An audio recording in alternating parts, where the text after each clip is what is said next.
김동인의 발가락이 닮았다. 노총각 M이 혼약을 하였다. 우리들은 이 소식을 들을 때에 뜻하지 않고 서로 얼굴을 마주 보았습니다.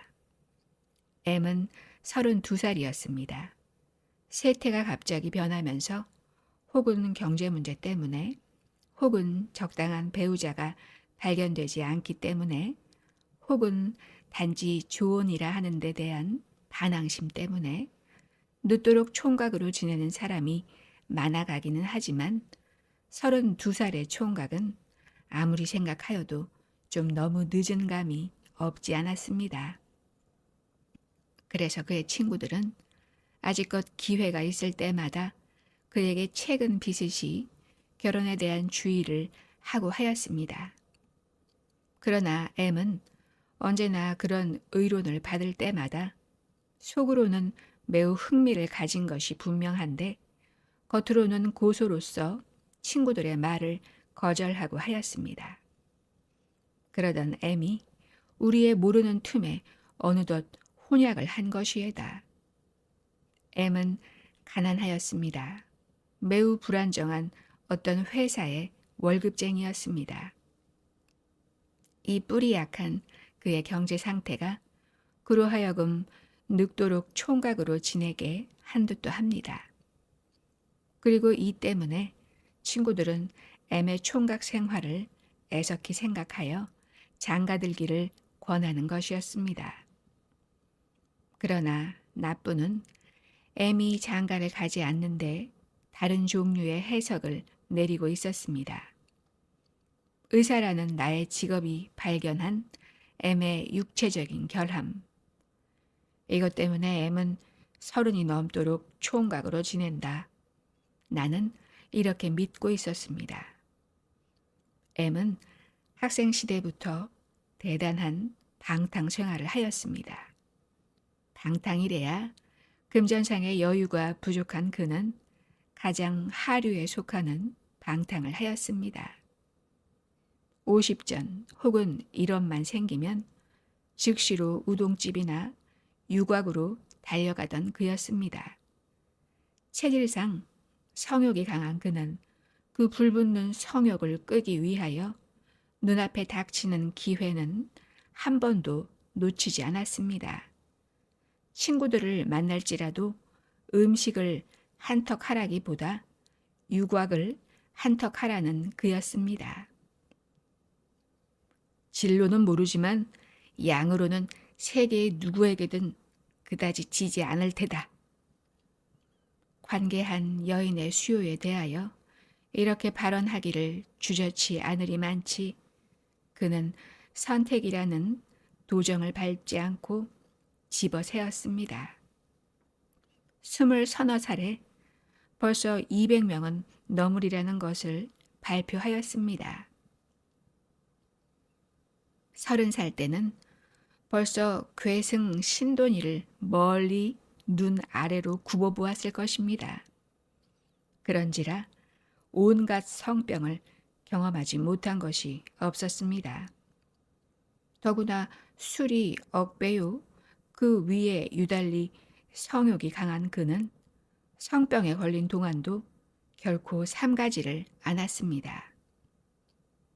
1년 360여 일 그에게서 성병이 떠나본 적은 없었습니다.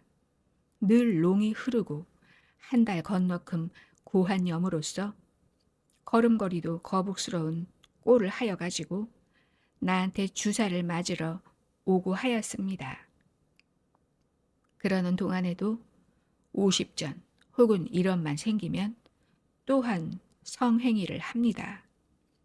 이런지라 물론 그는 생식 능력이 없어진 사람이었습니다.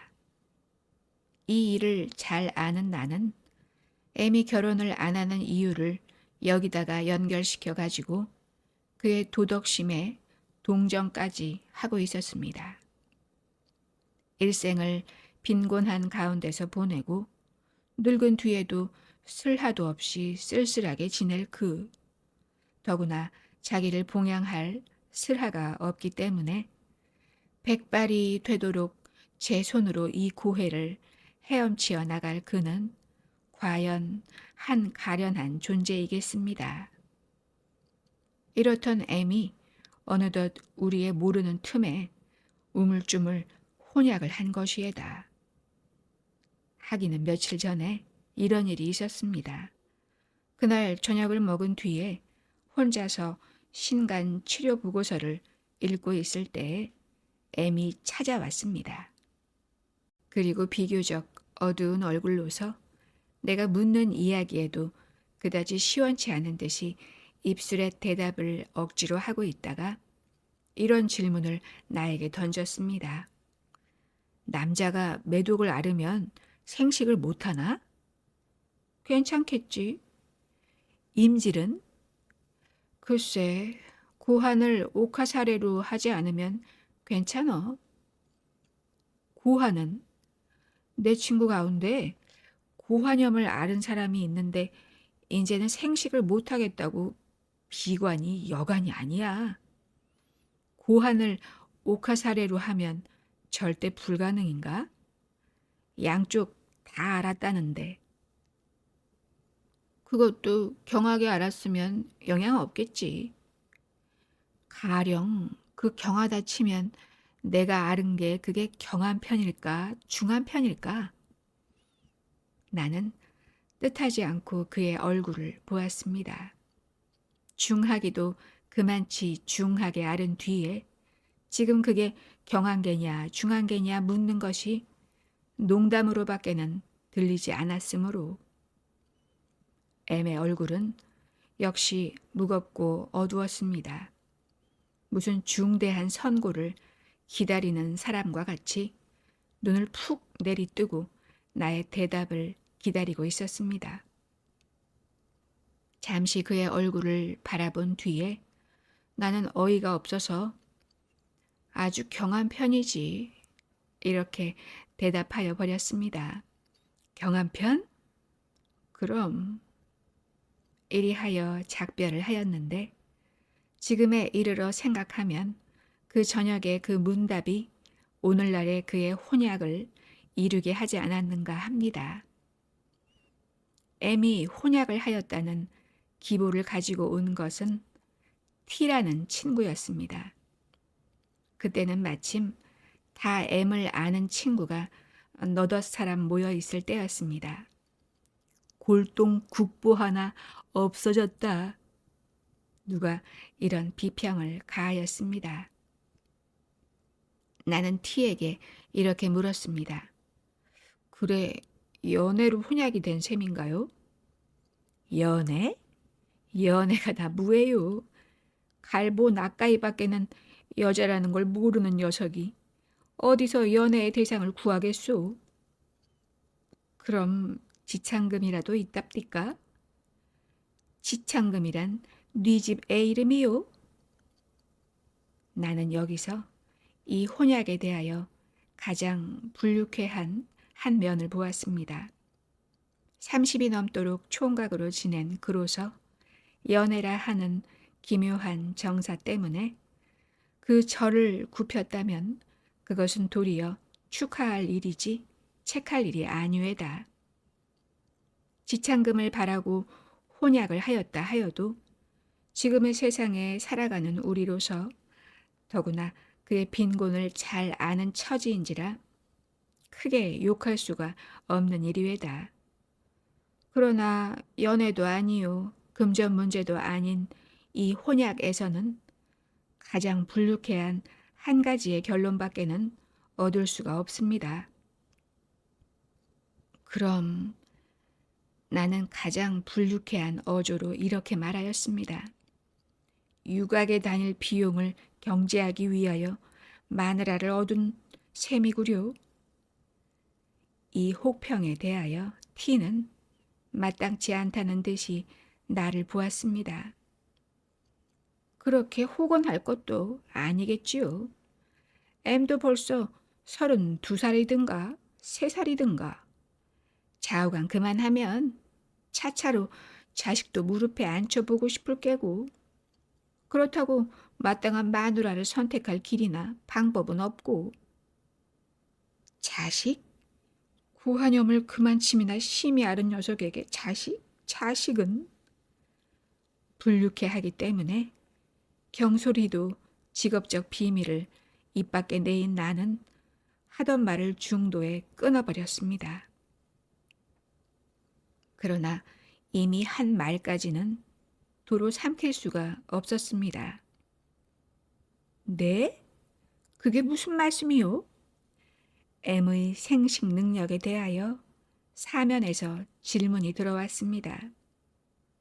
이미 한 말에 대하여 책임을 지지 않을 수 없는 나는 그 말을 돌려 꾸미기에 한참 애를 썼습니다. 단언할 수는 없지만 혹은 M은 생식 능력이 없을지도 모른다. 그러나 진찰을 안 해본 바이니까 혹은 또한 생식 능력이 있을지도 모른다. M이 너무도 싱거운 혼약을 한 데 대하여 불육해하여 그런 혹언은 하였지만 그 말은 취소한다. 이러한 뜻으로 꾸며대었습니다. 그리고 그 좌석에 있던 20살쯤 난 젊은이가 외려 일생을 자식 없이 지내면 편치 않아요? 이러한 의견을 내이는 데 대하여 젊은이로서는 도저히 이해할 수 없는 혈 속의 애정이라는 문제와 그 문제를 너무도 무시하는 이지음의 풍조에 대한 논평으로 말머리를 돌려버리고 말았습니다. M은 몰래 결혼식까지 하였습니다. 그의 친구들로서 M의 결혼식의 날짜를 미리 안 사람은 한 사람도 없었습니다. 뿐만 아니라 지금 모두들 제각기 하는 소위 신식 혼례식을 하지 않고 제 집에서 구식으로 하였습니다. 모 여고보 출신인 신부는 구식 결혼식이 싫다고 하였지만 M이 억지로 한 것이라 합니다. 이리하여 유곽에서는 한 부지런한 손님을 잃어버렸습니다. 독점이라 하는 건 참 유쾌하거든. 결혼한 뒤에 M은 어떤 친구에게 이런 말을 하였다 합니다. 비록 연애로서 성립된 결혼은 아니지만 그다지 실패의 결혼은 아닌 듯 하였습니다. 50전 혹은 1원의 돈을 내어 던지고 순간적 성욕에 만족을 사던 이 노총각이 꿈에도 생각지 못할 독점을 하였음에 그의 긍지가 작지 않았을 것이외다. 연애 결혼은 아니었지만 결혼한 뒤에 연애가 생긴 듯 하였습니다. 언제든 음침한 기분이 떠돌던 그의 얼굴이 그럴싸해서 그런지 좀 밝아진 듯 하였습니다. 복 받거라. 우리들, 더구나 나는 그들의 결혼을 심축하였습니다. 처음에는 한낱 M의 성행위의 기구로 M과 결합하게 된 커다란 희생물인 그의 젊은 아내를 위하여 이것이 행복된 결혼이 되기를 축수하였습니다. 동기는 여하튼 결과에 있어서 아름다운 열매를 맺어라. 너의 아내로서 한 개의 희생물이 되지 않게 하여라. 어머니로서의 즐거움을 맛볼 기회가 없는 너의 아내에게 그 대신 아내로서는 남에게 곱되는 즐거움을 맛보게 하여라. M의 일을 생각할 때마다 진심으로 이렇게 축수하였습니다. 신혼의 며칠이 지난 뒤부터는 M이 자기의 젊은 아내를 학대한다는 소문이 조금씩 들렸습니다.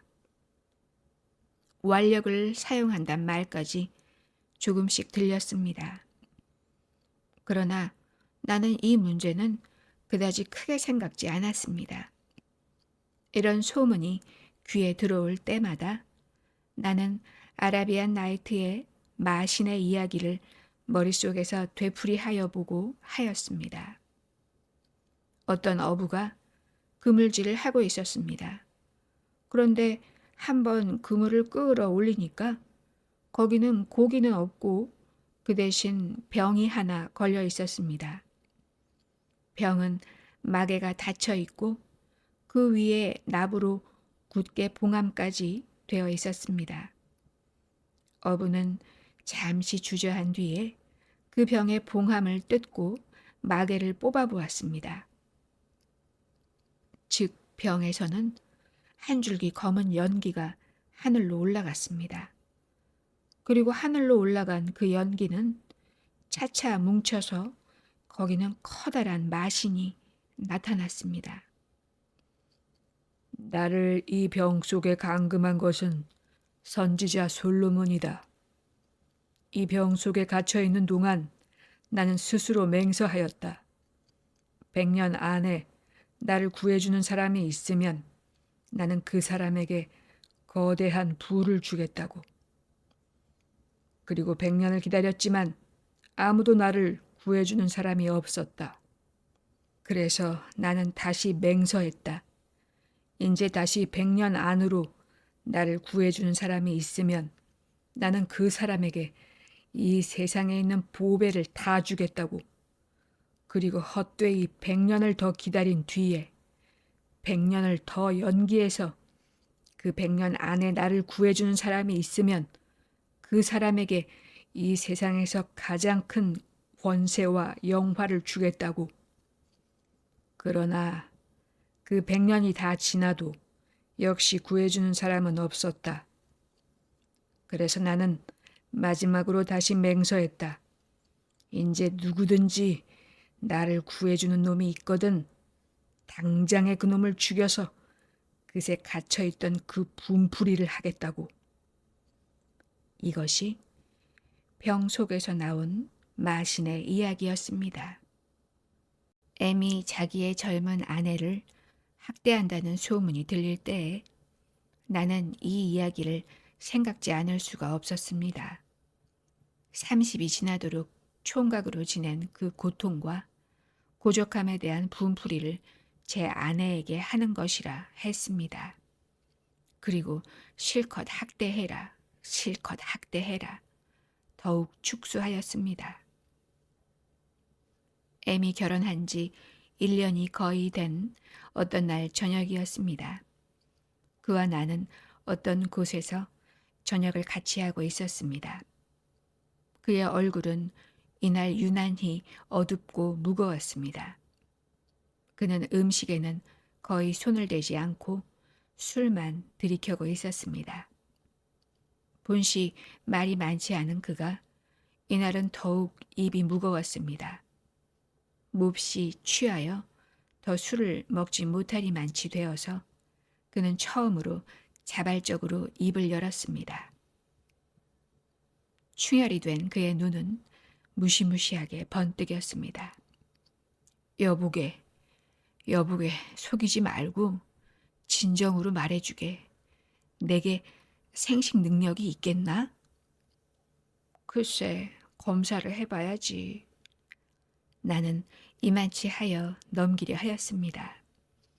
그럼 한번 진찰해 봐주게. 왜 갑자기? 그는 곧 대답하려 하였습니다. 그러나 나오려던 말을 삼켰습니다. 그리고 다시 술을 한 잔 먹은 뒤에 눈을 푹 내려뜨며 말했습니다. 아니, 다른 게 아니라 내게 만약 생식 능력이 없다면 저 사람이 불쌍하지 않나. 그래서 없는 게 판명되면 아직 젊었을 때에 헤어져서 저 사람이 제 운명을 다시 개척할 때를 줘야 하지 않겠나. 그래서 말일세. 진찰해 보아야지. 그럼 언제 해보세. 그 며칠 뒤에 나는 엠의 아내가 임신했다는 소문을 듣고 깜짝 놀랐습니다. 검사해 볼 필요도 없습니다. 엠은 그 능력이 없을 것입니다. 그런데 엠의 아내는 임신했습니다. 그리고 며칠 전에 엠이 검사하겠다던 마음을 짐작했습니다. 그것은 결코 그날의 제 말맞다나 아내의 장례를 위하여 하려는 것이 아니고 아내에게 대한 의혹 때문에 하여 보려는 것이외다. 자기도 온전히 모르는 바는 아니로되 10중 8구는 자기는 생식 불능자일 텐데 자기의 아내는 임신을 한 것이외다. 생각하면 재미있는 연극 위에다. 생식 능력이 없는 M은 그런 기색도 베지 않고 결혼을 하였습니다. 그리하여 M에게로 시집을 온 새 아내는 임신을 하였습니다. 제 남편이 생식 불능자인 줄을 모르는 아내는 뻐젓이 자기의 가진 죄의 씨를 M에게 자랑하고 있을 것이에다. 일찍이 자기가 생식 불능자인지도 모르겠다는 점을 밝혀주지 않은 M은 지금 이 의혹의 구렁텅이에서도 제 아내를 책할 권리가 없을 것이에다. 그가 검사를 하겠다 하나 검사를 하여서 자기가 불구자인 것이 판명된 뒤에는 어떤 수단을 취할는지 짐작도 할 수가 없습니다. 아내의 음행을 책하자면 자기의 사기적 행위를 폭로시키지 않을 수가 없을 것이에다. 그것을 감추자면 제 번민만 더욱 크게 할 것이에다. 어떤 날 그는 검사를 하자고 왔습니다. 그때 마침 환자가 몇 사람 밀려있던 관계상 나는 그를 내 사실에 가서 좀 기다리라 하고 환자 처리를 다 하고 내려갔습니다. 그랬더니 그는 나를 기다리지 않고 돌아가 버렸습니다. 이튿날 그는 다시 왔습니다. 그러나 그는 또 돌아가 버렸습니다.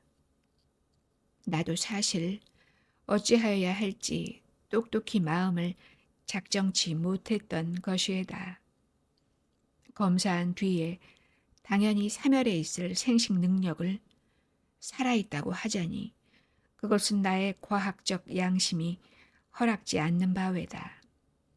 그러나 또한 사멸하였다고 하자니 이것은 한 사람의 일생을 망쳐버리는 무서운 선고에 다름없습니다. M이라 하는 정당한 남편을 두고도 불의의 쾌락을 취하는 M의 아내는 분명히 책받을 여인이겠지요. 그러나 또한 다른 편으로 이 사건을 관찰할 때에 내가 눈을 꾹 감고 그릇된 거만을 내린다면 그로 인하여 절대로 불가능하던 M이 슬아의 사랑스런 자식을 두고 거기서 노후의 위안도 얻을 수 있을 것이요. 만사가 원만히 해결될 것이외다. 내가 자유로 선택할 수 있는 두 가지의 갈래길에 서서 나는 어느 편 길을 취하여야 할지 판단을 주저하고 있었습니다. 이 문제가 4, 5일 뒤에 저절로 해결이 되었습니다. 그날도 역시 침울한 얼굴로 찾아온 M에게 대하여 나는 의리상 오늘 검사해 보자나 하니깐 그는 간단히 대답하였습니다. 벌써 했네. 응? 어디서? 피병원에서. 그래서 결과는? 살았다대. 나는 뜻하지 않고 그의 얼굴을 보았습니다.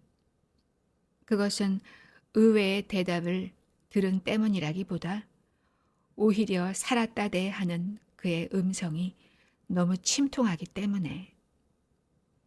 이렇게 대답하는 동안 나는 내가 하마터면 질 뻔한 괴로운 임무에서 벗어난 안심을 느끼는 동시에 피병원에서의 거만의 의외에 눈을 크게 뜨지 않을 수가 없었습니다.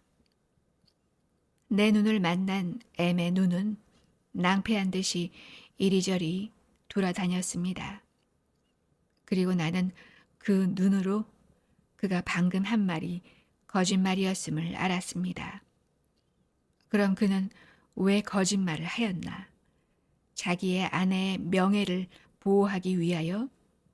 세상과 및 제 마음을 속여가면서라도 자식을 슬하에 두어보기 위하여 나는 그의 마음을 알 수가 없었습니다. 그가 입을 열었습니다. 무겁고 침울한 음성이었습니다. 여보게, 자네 이런 기모치 알겠나? 어떤? 그는 잠시 쉬어서 말을 시작했습니다. 월급쟁이가 월급을 받았네. 받은 즉시로 나와서 먹고 쓰고 사고 실컷 마음대로 돈을 썼네. 막상 집으로 돌아가는 길일세.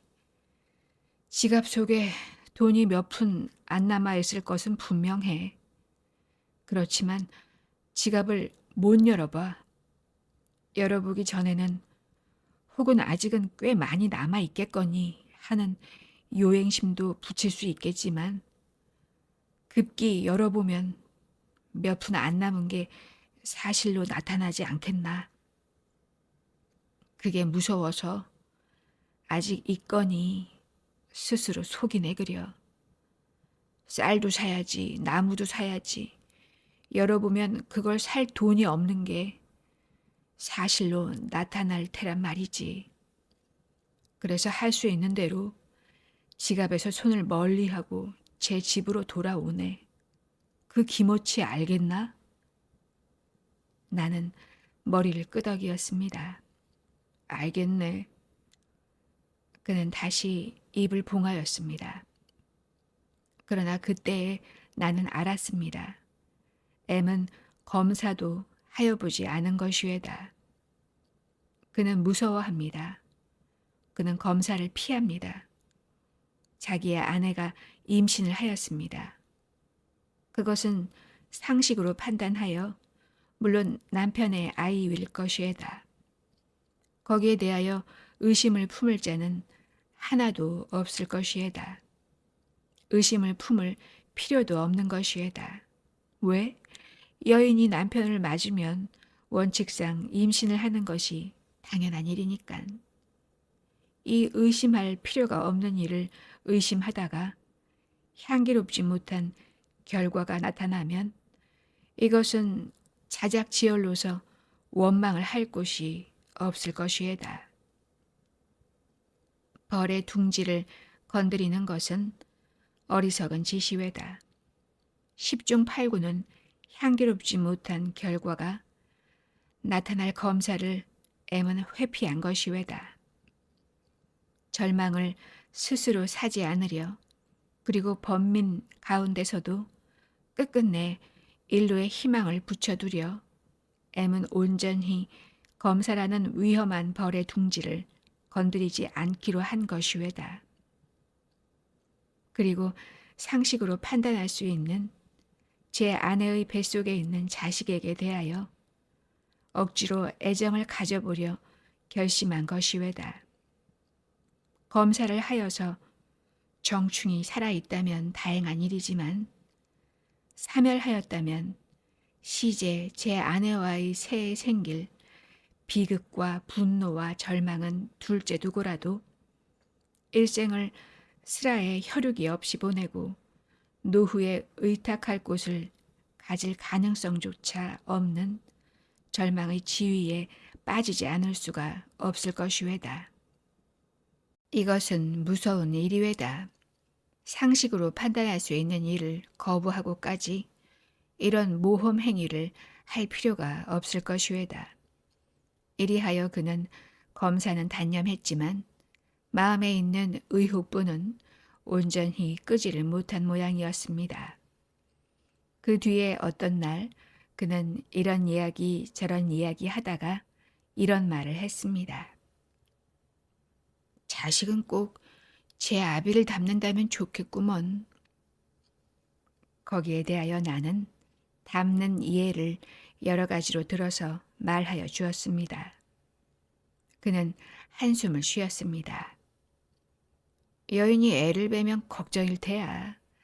아버지나 친할아비를 닮는다면 문제가 없겠지만 외편을 닮거나 그렇지 않으면 아무도 닮지 않으면 걱정이 아니겠나. 그저 애비를 닮아야 제일이야. 나는 대답하였습니다. 글쎄 말이지. 내 전문이 아니니깐 이름은 기억 못하지만 독일 소설에 이런 게 있지 않나. 아버지라나 하는 희곡 말일세. 자식을 낳았는데 제 자식인지 아닌지 몰라서 번민하는 그런 이야기가 있지. 그것도 아버지만 닮으면 문제가 없겠지. 아, 다 귀찮어. 애매 아내가 아들을 낳았습니다. 그 아이가 반년쯤 자랐습니다. 어떤 날 M은 그 아이를 몸소 안고 병을 뵈러 나한테 왔습니다. 기관지가 조금 상하였습니다.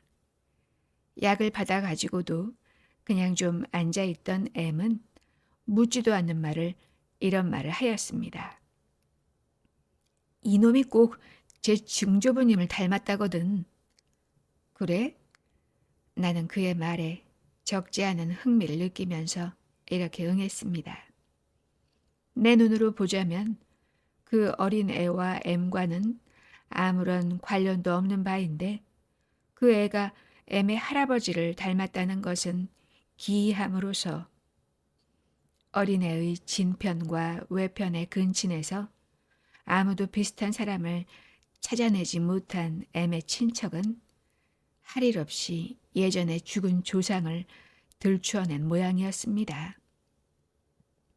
그리고 그 어린애에게 커다란 의혹과 그보다 더 커다란 희망, 의혹이 오해였던 것을 바라는 커다란 그 희망은 M으로 하여금 손쉽게 그 말을 믿게 한 모양이었습니다. 적어도 신뢰하려고 마음먹게 한 모양이었습니다. 내가 자기의 말에 흥미를 가지는 것을 본 M은 잠시 주저하다가 그가 예비하였던 둘째 말을 마침내 꺼내었습니다. 게다가 날 닮은 데도 있어. 어디? 이 보게. M은 어린애를 왼편 팔로 가만히 옮겨서 붙안으면서 오른손으로는 제 양말을 벗었습니다. 내 발가락 보게. 내 발가락은 남의 발가락과 달라서 가운데 발가락이 그중 길어.